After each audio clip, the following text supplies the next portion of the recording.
Hi everyone. Do you notice anything different about my reading corner?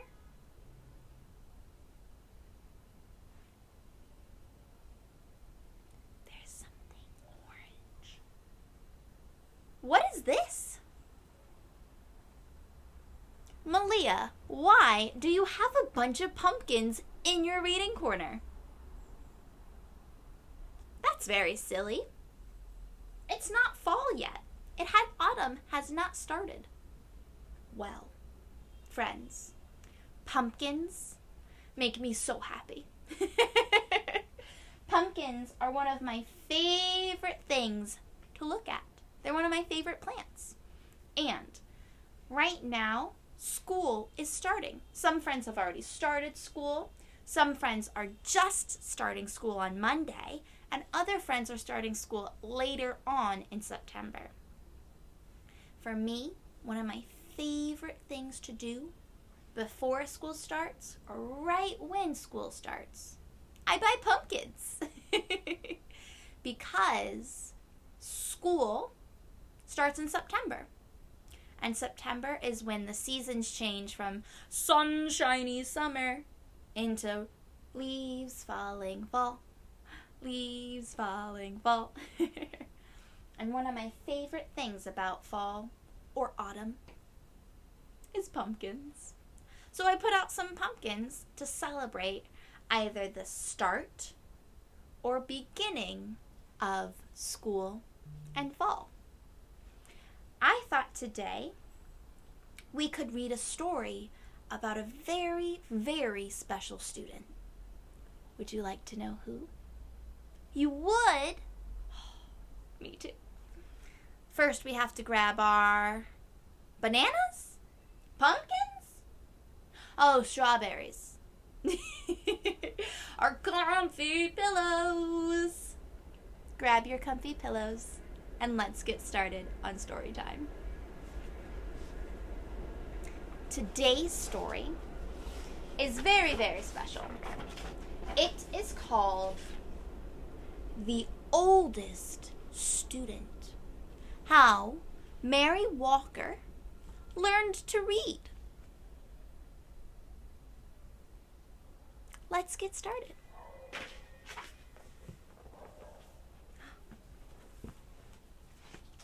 The Oldest Student.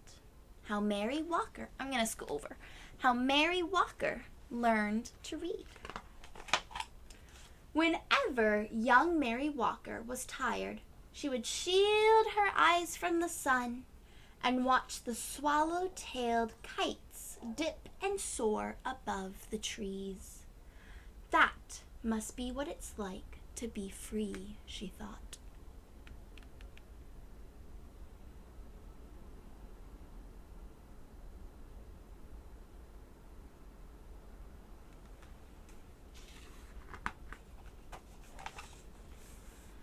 But Mary didn't watch for long. Even at only 8 years old, she knew the first rule of the Union Springs, Alabama, plantation she lived on. Keep working. She knew the second rule, too. Slaves should not be taught to read or write or do anything that might help them learn to do so. Mary didn't stop working. She didn't learn to read either. But at the end of each long day, picking cotton, totting water to Papa and the other slaves who chopped up wood for the train tracks, or helping Mama clean the big house, she would lie on her little bed next to the crumbling fireplace and think about those birds. When I'm free, I'll go where I want and rest when I want, and I'll learn to read.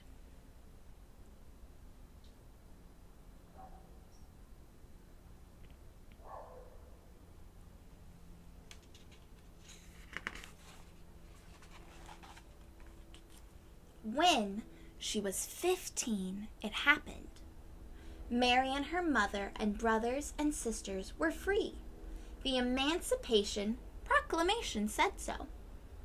What it didn't say was how a family with nothing except the tattered garments or clothes on their backs could find food, clothes, and a place to sleep. Mary's father had died, and the family was on its own. Freedom Road to Freedom Road! Across fields and through woods, ex-slaves, so they're no longer slaves, they're free now, surged like waves crashing hard to shore. Now that they were free, every road was Freedom Road.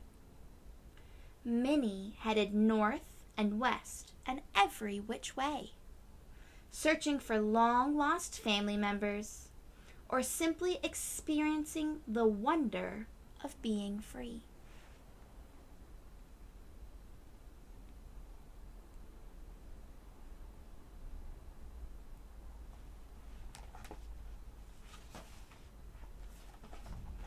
Others, like Mary, chose to stay in the South.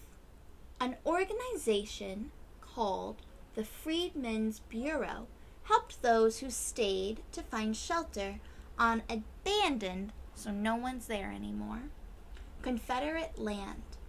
Mary and her family settled in a one-room cabin, and for the next few years she worked alongside her mama to help feed her siblings. 7 days a week, she churned, let's turn it, butter, cleaned houses, and cared for other folks' children. The hours were long, and if Mary was thirsty or hungry or needed to use the bathroom, she had to wait until she got home. That's a long time. At week's end, she would offer her mama one lonely quarter she had earned.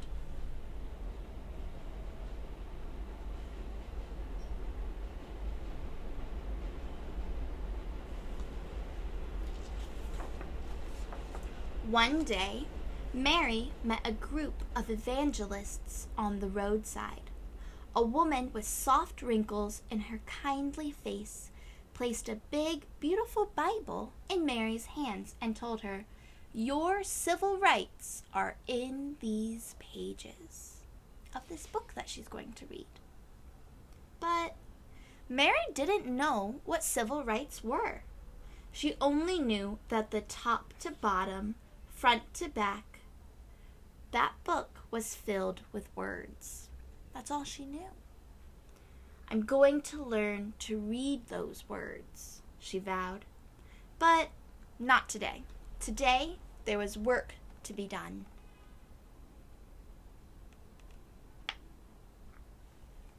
So Mary's a big kid now. She's no longer a slave, so she's free. She's being treated a little bit better by people, especially by white people. But now, she's a big kid, and she still doesn't know how to read. She goes to work every day and doesn't have time to learn yet. Let's see what happens. And tomorrow, there's work too. When Mary got married, she and her husband worked as sharecroppers, renting someone else's house, using someone else's tools, and planting someone else's seeds to farm land they would never own. After they harvested the crops, almost all the money they earned went to pay for the housing, the tools, and the seeds they had to buy. Mary was 20 years old when her first son was born. She opened her Bible, that book she got, and marveled at the squiggles inside. There had been no time to learn to read still. A friend wrote Mary's son's birth date in the Bible, August 26, 1869. It's a really long time ago. Then Mary dipped a pen into an inkwell and made her mark beside it. Not a letter, not a name, just a mark. It was the best she could do.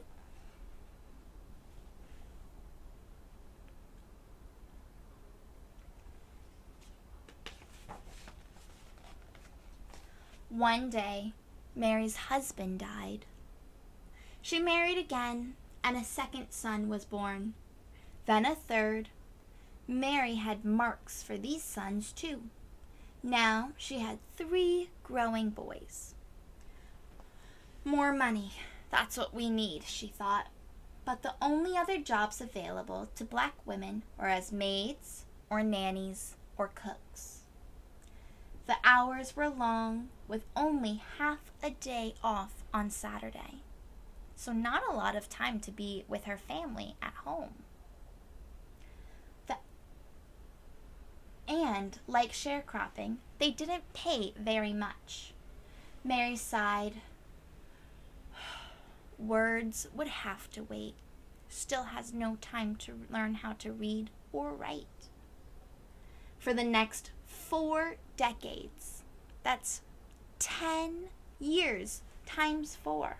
So 10, 20, 30, 40 years. Mary sharecropped and did odd jobs to help support her family. She hasn't learned to read yet. In 1917, Mary's family moved to the little city of Chattanooga, Tennessee. It was the year of Chattanooga's great flood. That's when a lot of water comes in and fills up homes, restaurants, stores, schools. It makes it very hard to live and to stay safe because everything's filled with water, like a bathtub, but in places where there's water's not supposed to be. The story was in all the newspapers, but Mary could only study the pictures because she didn't know what the words said. She didn't know how to read yet.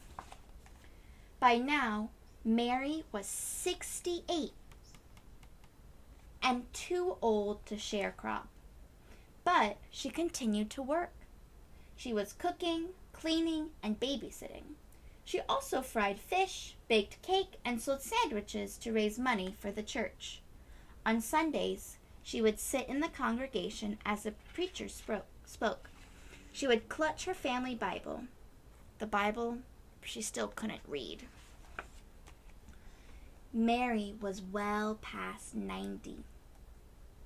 She and her husband sat in their creaky rocking chairs while one another of their sons read to them. After the 2 younger boys passed away, the eldest boy read. Then Mary's husband passed away too. Several years later, her oldest son passed away. He was 94. Mary outlived, she's still alive, her whole family. She was all alone now. She might have been feeling a little sad, and lonely. She was 114 years old. "Can't read," she said. "Can't write. I don't know anything." Mary stood at the window of her retirement home and gazed down at the words below. Words were everywhere, on billboards, on buildings, on store windows, and even on trucks. She sighed. All this time, and they still just look like squiggles.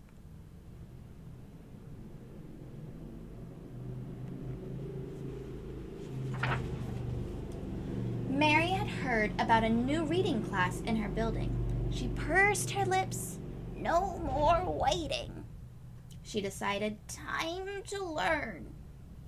Out of her apartment, into an elevator, and down the lobby she went. When the elevator door sprang open, Mary saw people sitting under a sign with a picture of an open book. She couldn't read the words, but a neighbor walked by. "That's a reading class, Miss Mary. Can I help you over?" Mary shook her head, then gripped her cane, lifted her chin, and walked straight towards the sign. I think she's gonna go. There she is. for the next year and even more. Mary put everything she had into learning to read. It wasn't easy. After all, she was the oldest student in her class, and probably in the entire country. Could someone her age really learn to read? She didn't know, but she was trying. She studied the alphabet until her eyes started to water. She memorized the sounds each letter made and practiced writing her name so many times that her fingers started to cramp up. She was using her pencil a lot. She learned to recognize sight words and then challenged herself to make a short sentence using the sight words. She studied and studied and studied until books and pages and letters and words swirled in her head while she slept. Look at her practicing her name.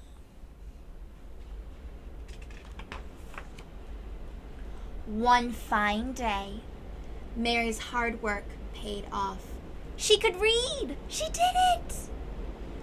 Word of her accomplishment traveled, and people everywhere celebrated her. Chattanooga's mayor, newspaper journalists across the country, and a man from the U.S. Department of Education. Those are the people in charge of schools in America. They said, "Miss Mary Walker, I pronounce you the nation's oldest student."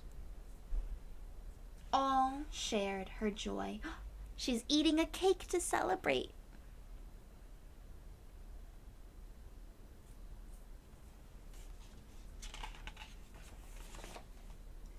Mary felt complete. She still missed her sons, but whenever she was lonely, she could read her Bible or looked out her window and read the words in the streets below. From then on, Chattanoogans honored Mary's achievement with yearly birthday parties. In 1966, a president named Lyndon B. Johnson sent well wishes on Mary's 118th birthday. And in 1969, President Richard Nixon did the same. Mary was now 121 years old. That's really old. She's surviving and having an amazing life. She's learning how to read and write at such an old age. That's amazing. She's working really hard and studying her words. There she is. Mary received many gifts over the year. A radio, a sofa, her very first television, a new Bible, the book she got in the beginning of our story, the key to the city of Chattanooga, perfume, and a special drink from the Canadian Mounties. She also received something that brought back those long days in the Alabama cotton fields when she was a slave. Her first airplane ride. From the cockpit window, she's sitting with the pilot. Mary gazed at the trees and the rooftops below. No different than a horse and buggy, she joked. But she knew it was, as the airplane dipped and soared like those swallow-tailed kites of long ago. Mary decided that flying was a lot like reading. They both made a body feel as free as a bird.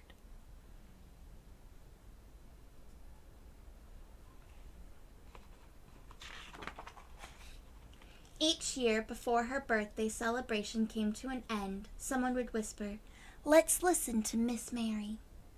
The shuffling and movement would fade away until not a sound was heard. Then Mary would stand on her old legs, clear her old throat, and read from her Bible or her school book in a voice that was clear and strong.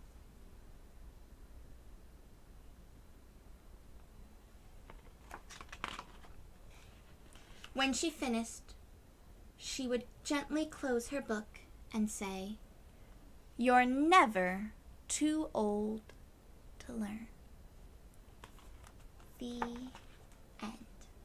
And my friends, here, we've actually got a couple pictures. Here are some pictures of Mary Walker in real life. So here's a picture of her reading her Bible. This is her in her airplane ride. Here's Mary Walker at her 99th birthday. Here's Mary Walker at 121 years old in Chattanooga, the city she lives in. Here is Helen Kelly presenting Mary Walker with her graduation certificate, which means it says Mary Walker can read in this picture right here. She's right here. And in this one, Mary Walker is reading to her teacher.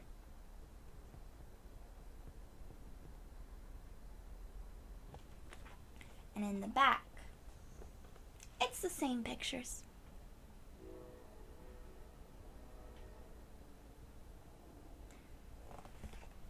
Mary Walker is a very important student. She grew up a really long time ago in a place that wasn't very safe in America, but didn't treat her or her family kindly.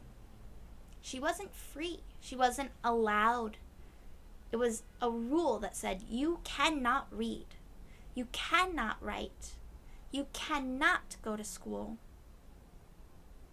They forced her and her family to work in very hot, unsafe weather, in homes that weren't very safe, and they were unkind to her body and her heart and her mind and all the other slaves in America.